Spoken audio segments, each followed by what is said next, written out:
In the heart of Abuja, a legal storm brewed over a stunning 5-bedroom semi-detached duplex at Plot 395 Aitang, Ogbili Crescent, Jabi. This is the story of Sambil Kadama Nigeria Limited vs Eskom PLC.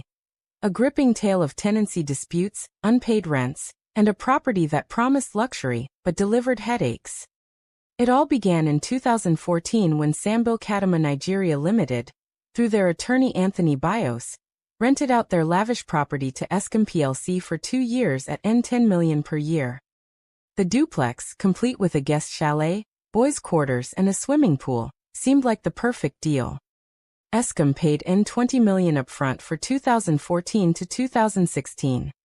But when the lease expired in September 2016, things took a dramatic turn.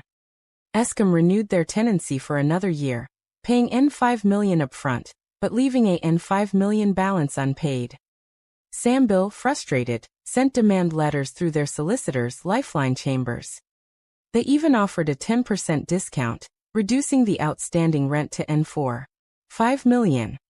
But Eskom pushed back, demanding a 50% discount, claiming the property was riddled with defects, leaking roofs, a useless swimming pool, and collapsing plaster of Paris ceilings. Eskom argued the property was uninhabitable, saying they could only use 40% of it due to water damage and structural issues. They claimed the swimming pool, a major selling point, was a mosquito-infested lake, with no discharge outlet. Eskom even spent N250,000 to build a water sump, hoping to fix the issues, but said Sambil refused to cooperate or repair the property. They filed a counterclaim, demanding a refund of N12.5 million compensation for their expenses, and N10 million in damages for their troubles. The case landed in the Abuja High Court before Honorable Justice Osho-Adebiyi on January 27, 2021.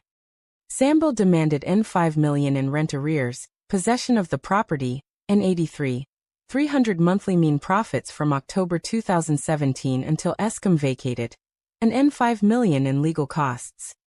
They presented a stack of evidence, tenancy agreements, demand letters, and a notice to vacate.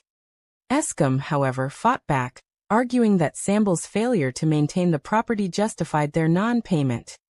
Eskom's witness, a personal assistant to their managing director, testified about the property's dire state, supported by letters of complaint. But Sambil's counsel challenged the witness's authority, arguing he needed a board resolution to testify. The court, citing legal precedents, dismissed this, ruling the witness competent as an agent of the company.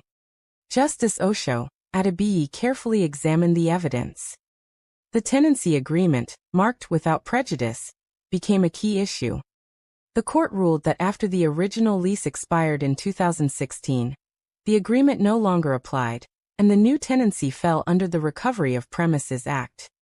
Sambil proved Eskom owed N5 million in rent arrears for 2016 to 2017, as Eskom admitted to paying only half. The court also found Eskom liable for mean profits of N83,300 monthly from October 2017, until they vacated in July 2020. Eskom's counterclaim, however, crumbled.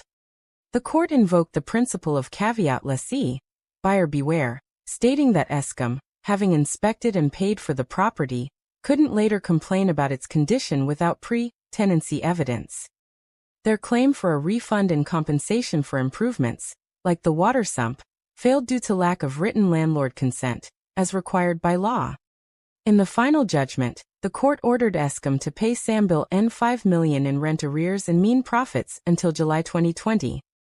Eskom's counterclaim was struck out, and Sambil's requests for interest and legal costs were denied, as they weren't supported under the Recovery of Premises Act.